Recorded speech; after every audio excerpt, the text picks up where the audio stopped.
días, bienvenidos y bienvenidas como siempre a este su espacio Periodismo y Sociedad. Cada mañana a esta hora un conversatorio abierto, objetivo, transparente, con la finalidad de que entre todos, ustedes y nosotros, aunemos esfuerzos, reflexionemos con la ayuda de Dios, nos ilumina nuestras mentes y construyamos un país mejor, pero para todos. Hoy es viernes, es el quinto día del mes de octubre.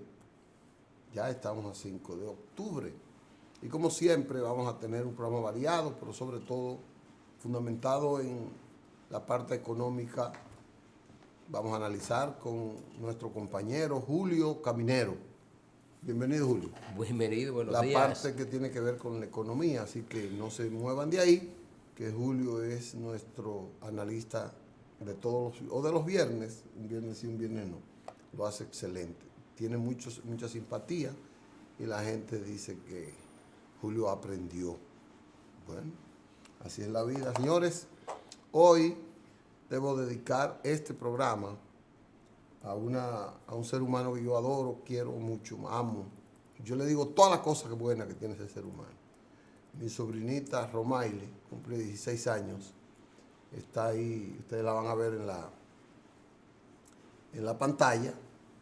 Romaile cumple hoy 16 años y yo quiero dedicarle el programa, felicitándola, deseándole lo mejor de la vida, lo más sincero. Ahí está esa niña bella.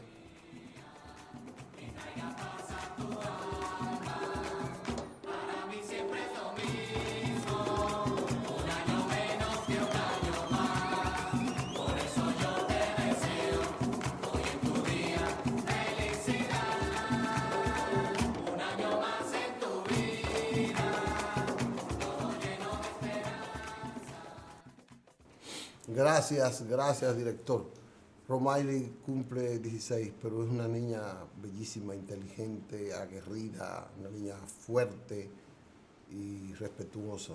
Yo la admiro y la veo en un pedestal alto con su esfuerzo. Así que para Romaile, todo el programa y todas las bendiciones del día que usted pueda también mandarle.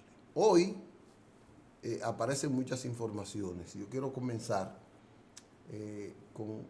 antes de que Julio entre, con la parte de las decisiones judiciales. Ayer vi un video del papá o del padre de la niña Emily Peguero, asesinada mediante el forcejeo por un aborto violento que le provocaron y que le ocasionó la muerte. Están acusados el novio, Marlon Martínez, y su madre, Marlene Martínez. Ayer fue deprimente en el juicio porque se presentó como prueba la parte material, o sea, el envase, la caja, el carro donde fue trasladada su cadáver y como fue encontrado en un puente. El padre salió de ahí rompiendo puertas, dándole trompones a los vehículos, estrellándose porque la pospusieron la audiencia. Él dice que los jueces están dándole larga, manipulando, y que si tienen todas las pruebas, ¿por qué no le echan 30 años a esos dos criminales? Dice el papá. Pero la justicia tiene su proceso y tiene su cosa. Eso es un caso que no es verdad, que la comunidad lo va a dejar de la noche a la mañana y que no lo va a sentir y que va a permitir que lo sancochen. Es un caso muy notorio y un caso muy paradigmático del crimen, de la besanía con la que se actúa en una sociedad que cada día va perdiendo sensibilidad, va perdiendo ese valor humano, va perdiendo esa caricia por el amor en esa parte. También el juicio contra los acusados del asesinato del abogado, profesor universitario, Junior Ramírez. Ustedes recuerdan que el lunes el tercer tribunal colegiado del juzgado de instrucción del distrito decidió incluir al empresario Santana Zorrilla, que es aquel suplidor del Estado, a quien acusan de ser el proveedor del dinero con el que iban supuestamente a callar a Junior. Y uno de los que, por ser así acusado, no sé, pero ellos tendrán la razón por lo que lo vincularon en el primer momento. La Ministerio Público, Olga Dinás Llavería, que condujo personalmente ese caso, lo excluyó del expediente.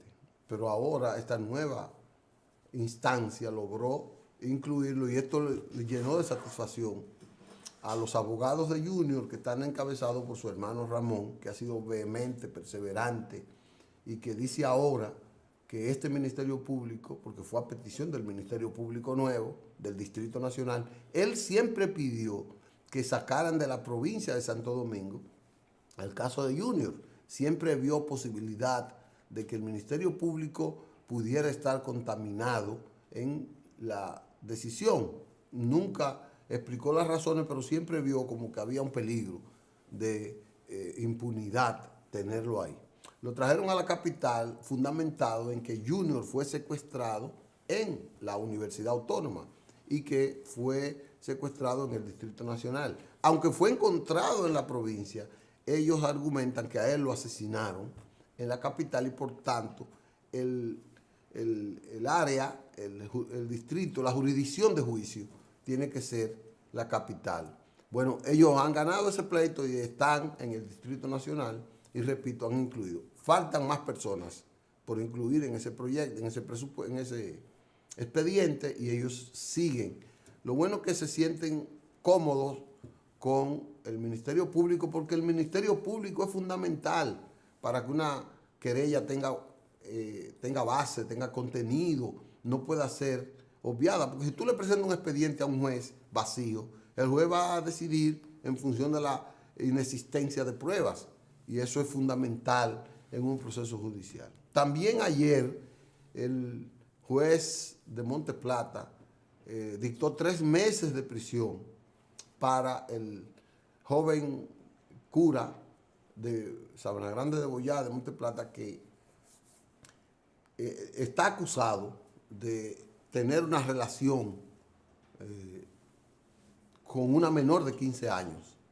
Y dado que él es mayor y ella es menor de 15, ella tiene 15, eso se tipifica en el Código Penal como abuso sexual.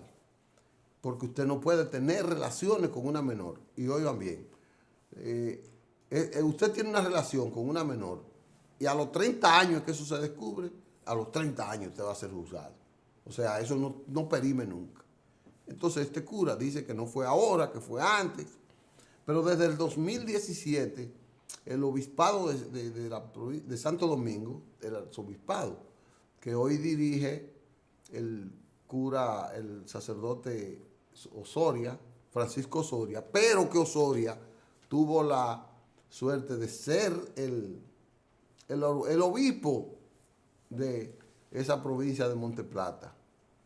Osoria le venía dando seguimiento y desde hace un año y tanto lo tipificó y lo mandó a que sea investigado. La Procuraduría investigó y encontró indicios de que él había cometido el delito. Lo apresó, inmediatamente lo apresó, la iglesia lo desvinculó temporalmente de las funciones y eso es importante. Ayer resaltábamos esa parte de la iglesia que no tapó, que no tuvo que ver con que fuera un cura. Si es un cura, metió la pata, preso, como deberían hacer, decíamos ayer, todas las instituciones del país. Así las cosas funcionan bien. No debo dejar de resaltar otro tema importante. Ayer era el Día Nacional del Profesional Agrícola, del agrónomo, ayer. Hace mucho tiempo que el agrónomo no es un individuo bien aprovechado, no es un profesional bien aprovechado en la República Dominicana. ¿Usted sabe dónde yo me enteré que hay 4 o 5 agrónomos dominicanos trabajando en áreas que no son de la agronomía? Hay uno que trabaja como chofer y otro que trabaja como administrador de un negocio. Hay uno un taxista y otro administrador de un negocio. En Uruguay, allá hay agrónomos dominicanos que han tenido que emigrar porque aquí no tienen trabajo. Esto dice mucho del nivel de desarrollo de la agropecuaria nacional, donde ese profesional vital para mantener la salud de la cosecha, vital para mantener las buenas condiciones del terreno donde se va a cosechar, vital para darle seguimiento a la calidad de la producción y a la cantidad de la producción. Ese profesional es vilipendiado. Ayer se celebró ese día y me alegra mucho porque el presidente dispuso la jubilación de 200 de ellos. Hay miles que están en necesidad de ser jubilados, pero ayer jubilaron 200 y eso es un paso de avance importante. Dicen que esos 200 tenían mucho tiempo ya en lista y se aprovechó ayer. Muy bien cuando lo hayan hecho. Muy bien. Ahora el presidente lo que tiene que ver, hacer un censo de cómo está la agricultura, cuál es el plan que vamos a hacer para darle aprovechamiento a esa gran mano de obra calificada que tenemos en el país y que en Estados Unidos hay miles de agrónomos taseando y pasando 1000 trabajos allá en Estados Unidos. Miren, hoy salió a publicar el periódico Hoy, la investigación, que me chocó. Dice que el 71%, mírenlo ahí, el 71% de... Ustedes saben que yo no le doy mucha quiesencia a las encuestas, pero esta investigación está siendo tirada por la... Me va a poner esa ahí y después, si le pueden hacer un close-up, y después vamos a poner una segunda. Ahí. Ya, vamos a poner esta también. Mira a ver esa, cómo sale.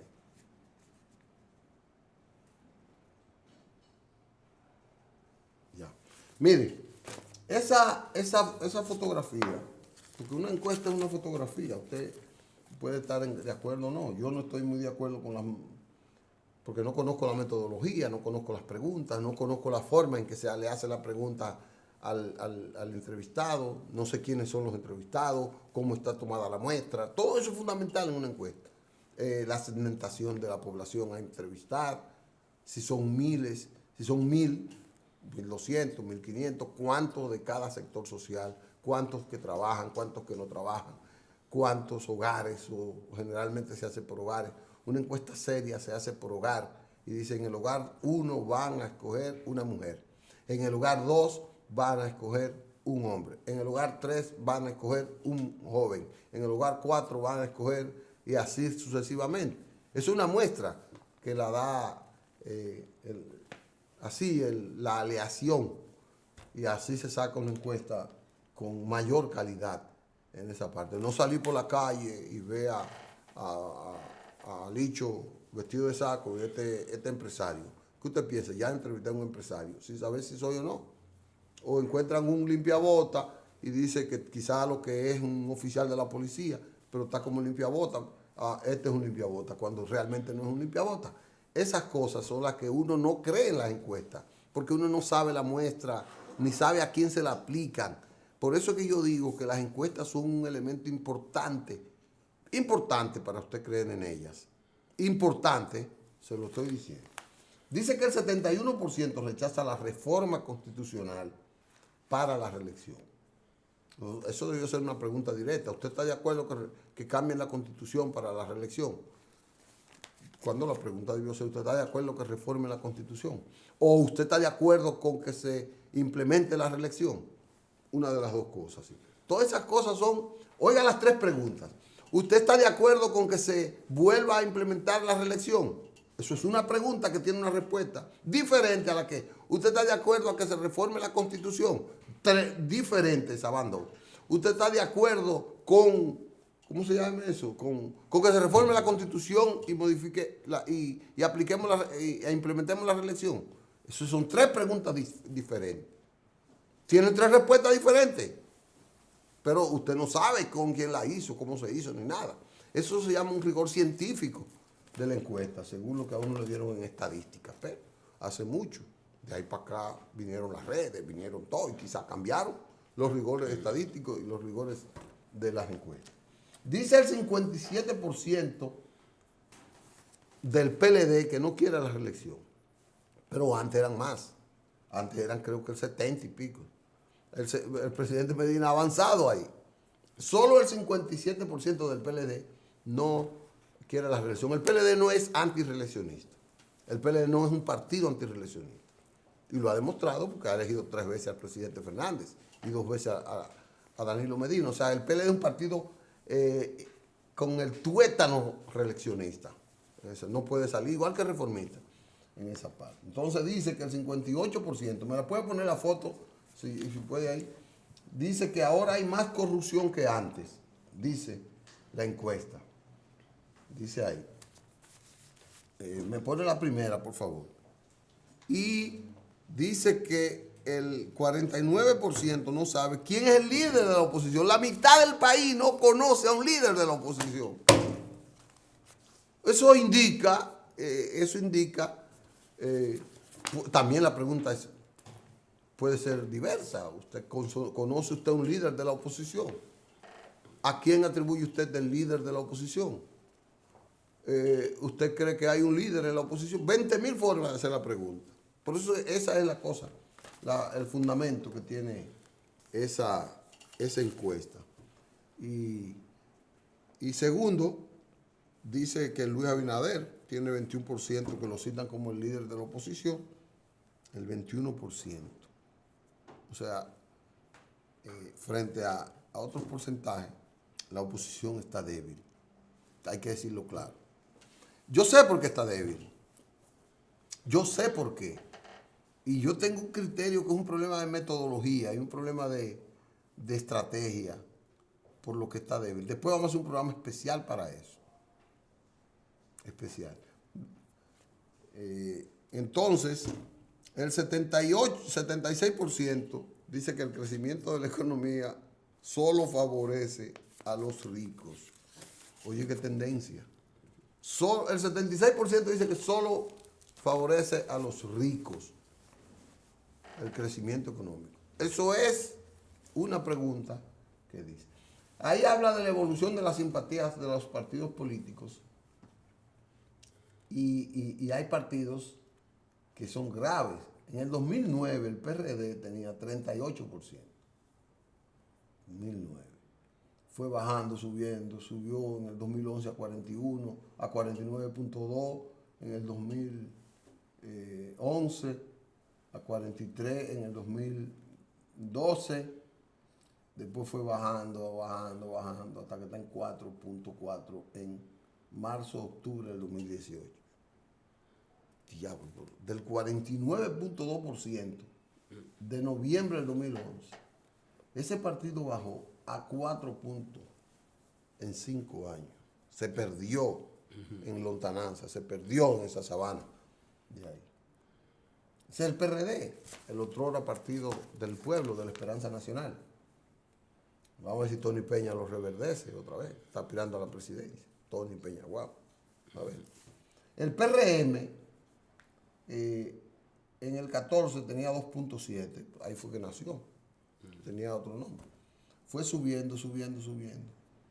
Y obtuvo en enero del 2016 27%. en enero. Eso es de la simpatía en la población. Mantuvo esa meseta relativa hasta abril del 2016, donde bajó a 26, y en el octubre del 2017 bajó a 13. En marzo del 2018, eso fue cuando la convención, subió de 13 a 22, y ahora en octubre la encuesta dice que solo tiene 15 puntos el PRM. Ah, pues así no van a ganar, sí es verdad. Trabajar duro. Tienen que trabajar duro y cambiar la metodología de trabajo, eso es lo que yo creo. Porque haciendo lo mismo, no es verdad que van a subir de ahí. No es verdad. Haciendo lo mismo se consiguen los mismos resultados. Así es. Y el PLD, que ha estado en el gobierno desde el 2004, pero esto lo mide del 2009, el PLD ha presentado una meseta prácticamente, o sea, una línea casi horizontal, donde tuvo, en el 2016 dice que 60 puntos. Es que lo del PLD como que es tan raro, porque es como, después que tú ves, cuando tú viste a Roberto manejando los escáneres y cosas, como que tú no crees que esos resultados son, pero son lo que dice el número. Entonces tiene ahora un 39%. Eso es demasiado para un partido. Por lo menos si, en el poder. Si el que le sigue tiene 14, entonces es muy alto. Es demasiado. Porque le lleva 25 puntos. Es demasiado. Y eso tiene que... Cambiamos, vamos a irnos a una pausa y vamos a decirles a ustedes, sobre todo al gobierno, que respete su legalidad. Se está incrementando la lucha de los vecinos del Parque del Este contra la parada. Es cuestionable. Yo creo que hay que hacer la parada. Yo digo que hay que hacer la parada, donde sea, pero hay que hacer las paradas. Una para el Cibao, una para el sur y una para el este. Hay que hacer las paradas. Ahora, ¿por qué el gobierno la hace en un área verde? ¿Por qué no pidió permiso? ¿Por qué no respetó la ley de impacto ambiental? ¿Por qué no respeta la ley municipal? ¿Por qué no respeta la voluntad de los comunitarios? Porque el problema de que ellos dicen que eso va a ser un miaero y ahí va a ir como un mercado donde en las aceras, en los callejones, en la frente de las casas va a haber un tipo vendiendo pan de batata, vendiendo china, vendiendo y miándose en la casa. Eso es lo que dice la gente. Entonces, dicen ellos que van a luchar. Dice, vecinos no permitirán parada de autobuses del Parque del Este. Pero cada día el gobierno funda y funda por eso.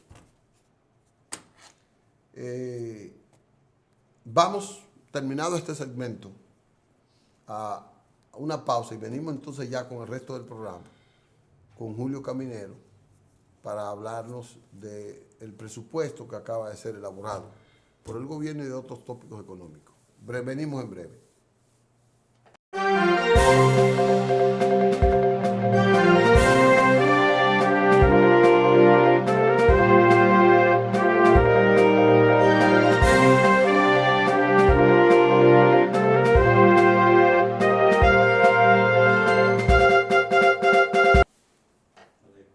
Bien, regresamos con ustedes. Julio Caminero. Buenos días, Alejo. Buenos días, televidentes del país y fuera del país, porque siempre nos ven desde fuera.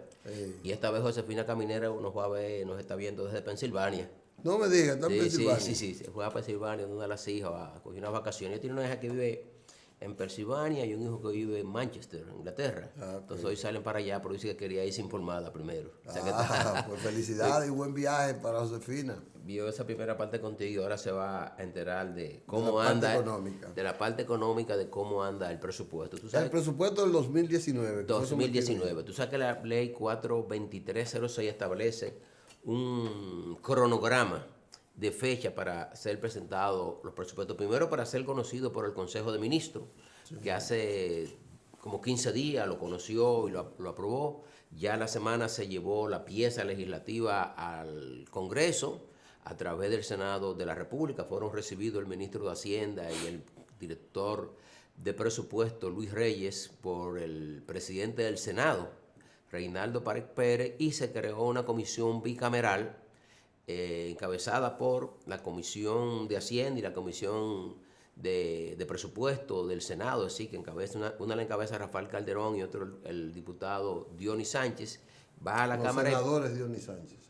Senador, sí. Entonces de ahí va a la Cámara de Diputados, donde habrá una contraparte es una forma de agilizar el conocimiento del presupuesto, porque tú sabes que vamos a estar oyendo hablar del presupuesto hasta el día que se apruebe, porque todavía no han salido muchos detalles de cómo está distribuido el presupuesto, así qué se le va a entregar a cada ministerio o dirección general o programa específico o entidad autónoma, que tú sabes quiénes siempre los que salen favorecidos. O áreas de inversión. O áreas de inversión. Es vital, un presupuesto tiene que saber. Claro, tú entonces, los que se sienten favorecidos con la distribución del presupuesto, pues, aplauden, y los que no, salen a pelear por ello. Aparentemente la institución que se le está considerando bien es a la Junta Central Electoral, porque se le están entregando por un lado 1.000 millones de pesos para deuda de esta institución, y se le van a otorgar unos 1.600 millones de pesos. Esto es para trabajar. O sea que el año que viene le corresponde trabajar con la organización de los procesos convencionales internos, sobre todo de los principales partidos. Eso se va a llevar más de 2.500, 3.000 millones de pesos. Ahí tiene asignado 1.600 millones de pesos, para que tenga una idea de lo que cuesta la democracia. Eso es mucho dinero para una economía del tamaño de la nuestra. ¿Cuál es el monto del presupuesto para el año que viene? No, déjame decirte que hay otras instituciones que veo que han salido beneficiadas, porque yo veo, por ejemplo, el área de deporte le asignan 300 millones más. Sí, bueno.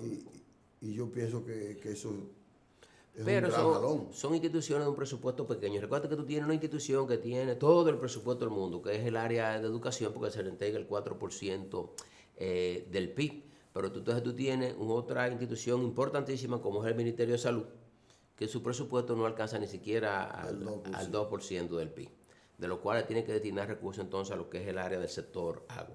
Si del presupuesto que se contempla en el área del sector salud, hay unos que están especializados específicamente para el sector agua y saneamiento. O sea, yo pensaba que el sector agua tenía una inversión separada. Al de salud. No, el presupuesto del sector agua está incluido en el presupuesto de salud, porque el agua tiene que ver con salud. Sí, el agua es salud, claro, no la desperdicie. Entonces, cada vez que el sector agua necesita motorizar, cumplir con sus compromisos, tiene que hacerlo vía lo que es el Ministerio de Salud, que donde esos recursos. Entonces, el presupuesto del año que viene, un presupuesto bastante ambicioso, es de 921.810 millones de pesos.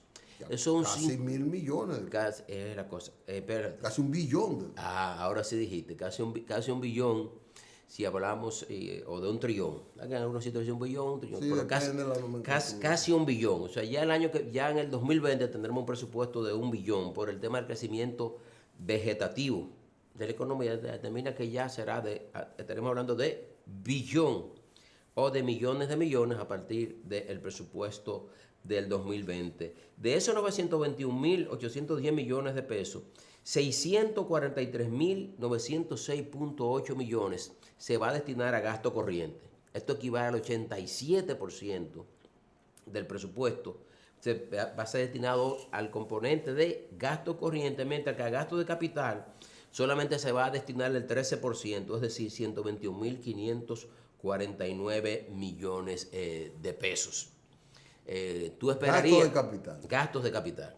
Tú esperarías. Eso es inversión. Eso sería inversión. Pero tú eso es muy poco, Julio. Claro que es muy poco, porque esta institución, el gasto de capital, solamente el capítulo que tendría que ver con mantenimiento de carreteras. Yo observo que las carreteras del país se están deteriorando de manera progresiva. Mira, a veces esta carretera, como esa avenida 27 de febrero, esa 27 de febrero, cuando hay un pequeño cráter, eso acaba con el vehículo. ¿Por qué? Porque es una vía de no debería durar mucho el deterioro. No debía ser, porque debiera haber más mantenimiento. O sea, yo veo que el programa de mantenimiento de la limpieza de los túneles sí es como regular y frecuente. No así el programa de mantenimiento de carretera. O sea, tú tienes en la autopista Duarte muchos baches.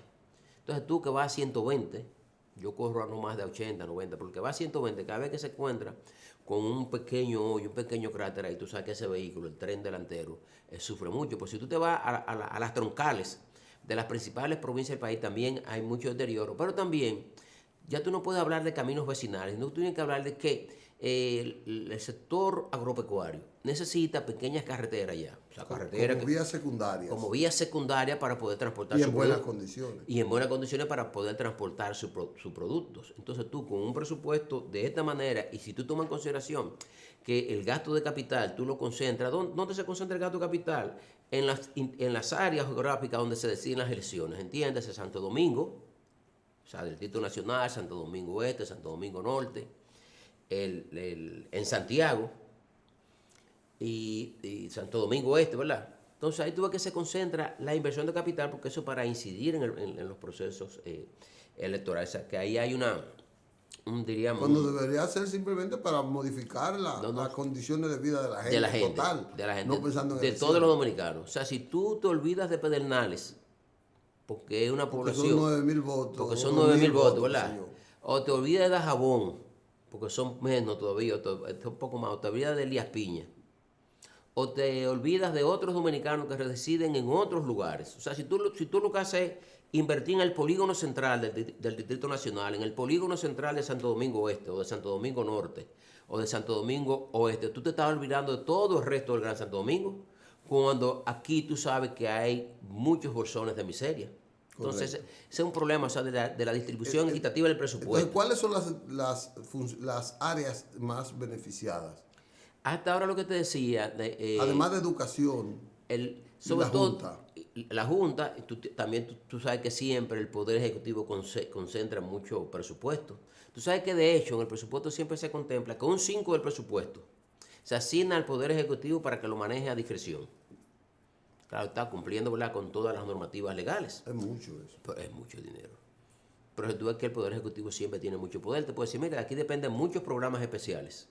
Pero si se concentra ahí, aparte de que también la propia ley de presupuesto te establece que se le entregue el 0.5% de los ingresos tributarios al presidente de la República para que en caso de emergencia, de desastres naturales, también lo pueda gastar sin seguir el protocolo de hacer las licitaciones, porque si hay qué sé yo, si hay un hundimiento que se llevó 10 casas, y hay que reparar y hay que tratar de salvar la gente que está por ahí, que depende de eso. Entonces tú no puedes estar ahí que voy a someter a una licitación para que vengan, para que se interese. Hay una ley. Tú ves, pero entonces, Pero el fondo de eso debería ir a un fondo de contingencia de que pudiera estar Lo contemplada en el mismo presupuesto. La ley te lo prevé, pero recuerda que también, como el presidente dispone del 5% del presupuesto, Lo toma de ahí. lo puede tomar de ahí. Y déjame hacerte una pregunta fuera.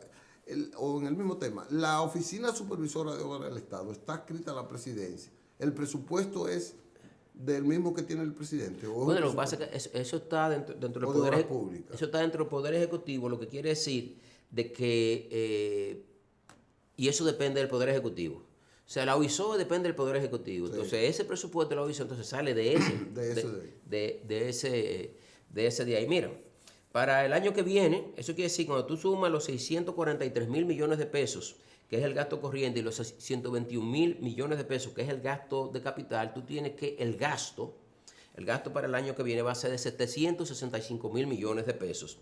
Pero las proyecciones de ingresos son de 689.000 millones de pesos. Eso quiere decir que 100.000 deficitarios. Eso quiere decir que tú vas a tener un déficit de 76.425 millones. ¿Y por qué 900.000 y tanto? Lo que pasa es que esto incluye otra partida que es lo que tiene que ver con las aplicaciones financieras. Es decir, hay unos 220.000. ¿Qué son las aplicaciones financieras? Son el endeudamiento bruto que va a contraer el gobierno. Si el gobierno se va a endeudar el próximo año para ejecutar ese presupuesto en 220.000 millones de pesos. O sea, para ejecutarlo contempla... Eso, porque necesita, de esos 220.000 millones, 76.000 millones va a ser lo que se llama el endeudamiento neto, porque la otra parte va a ser para cancelar deudas que van venciendo. Y hay una partida que se contempla en el presupuesto que se comporta de manera muy irregular. ¿Cuánto que tú dices, Julio? Que es? Oye, el presupuesto... No, ¿cuánto es el 200,000? 220 mil millones de aplicaciones Más de financieras. 5,000 millones de dólares. Más de 5.000 millones de dólares. Lo que pasa es que tú tienes que irte al criterio del saldo neto que se va a endeudar el país, que sería de 76 mil millones de pesos. El director para equilibrar el presupuesto. Para equilibrar el presupuesto, el director de presupuesto habló de 1.444 millones de dólares. Son más o menos, dependiendo de la tasa de cambio que él haya... 50 creo que le pusieron. 52,18. Wow. Que yo entiendo que esta tasa debió corregirse. Porque si tú te vas a lo que se llama el cuadro macroeconómico, que se llama marco macroeconómico, que publica, tú lo encuentras en la página de presupuesto, lo encuentras también en ese presupuesto que se envió, que son 3 tomos, lo encuentras en el Ministerio de Hacienda, hasta en la página del Banco Central. Te dice desde hace 2 años que la tasa de cambio para el 2019 iba a ser 52,18. Ahora, ha habido un cambio sustancial en el desenvolvimiento de las variables externas como para que se mantenga esa tasa. Es decir, debió bajar. No, ser mayor. ¿Por qué? Porque hace 2 años, cuando se hicieron estas primeras proyecciones, ¿cómo estaba el precio del petróleo? Llegó a 26 a comienzo del 16. Pero ya el precio del petróleo tiene ya varios meses subiendo. Sí, que en esta semana ha girado en torno a los $75 el barril, no a los $49 que preveía el Banco Central, que cerraría el año 2018, que sería el precio promedio del petróleo durante el 18, y está ahora mismo por encima, como te digo, por $75. El precio promedio ha sido de más de algunos 65, entre 65 y $70. Sin embargo, en el presupuesto se está contemplando que el precio del petróleo promedio para este año va a ser de $62.90. Yo pienso que había que plantearse un estimado mayor para el precio del petróleo, porque las expectativas, dice la agencia Bloomberg. La agencia Bloomberg es una agencia de calificación de riesgo norteamericana y de inversiones, que hace análisis y estudios sobre el comportamiento de las variables económicas que impactan a nivel mundial. Está proyectando que el precio del petróleo podría llegar a los $100. Entonces, si está hablando de esos niveles, entonces estas expectativas en torno para el 2019. Para el 2019. Ellos dicen que pronto podría estar. Fíjate, ya en esta semana se confirmó las sanciones por parte de Donald Trump a Irán. Eso implica que alrededor de 1.2 millones de barriles diarios van a dejar de entrar. Y dice que van a ser fortalecidas. Es la cosa, ¿no? Y entonces, por aparte de eso, también rompió un acuerdo que tenía desde el año 1955 con Irán. Entonces, eso te crea una incertidumbre que pueden provocar que el precio del petróleo sea mayor aún que todo eso. Por eso la agencia Bloomberg te pronostica más o menos esos niveles. De todas maneras, siempre los presupuestos se plantea lo que se llama el presupuesto complementario. Entonces se hace este presupuesto. Si resulta que las variables no se comportan así, pudiese ocurrir lo que acaba de ocurrir la semana pasada, o en esta misma semana, que la Cámara de Diputados aprobó un préstamo de $300 millones al gobierno para apoyo presupuestario. Este es un préstamo con el Banco Interamericano de Desarrollo, que nosotros suponemos que eso para financiar el acuerdo que se llegó con Technimont, Odebrecht y el Grupo Estrella para que continúe la construcción de las plantas a carbón de Punta Catalina. Las proyecciones de ingresos, que serían de 689 mil millones de pesos para el próximo año, yo me las encuentro bastante optimistas, porque eso es suponer que los ingresos tributarios que están previstos en 602 mil millones de pesos para este año, si se prevé que serían entonces 689 mil millones de pesos para el año que viene, estamos suponiendo que los ingresos tributarios van a crecer alrededor de un 15%, cuando el crecimiento promedio de los ingresos tributarios en los últimos años ha sido más o menos de un 10%.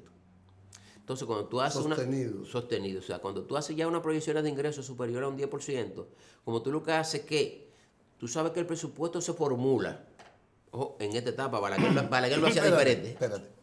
Vamos a una pausa, porque esa es una pregunta que yo tenía, porque la gente quiere saber cómo se hace el presupuesto. Bueno. Vamos a una pausa y venimos para que Julio nos detalle ese importante proceso.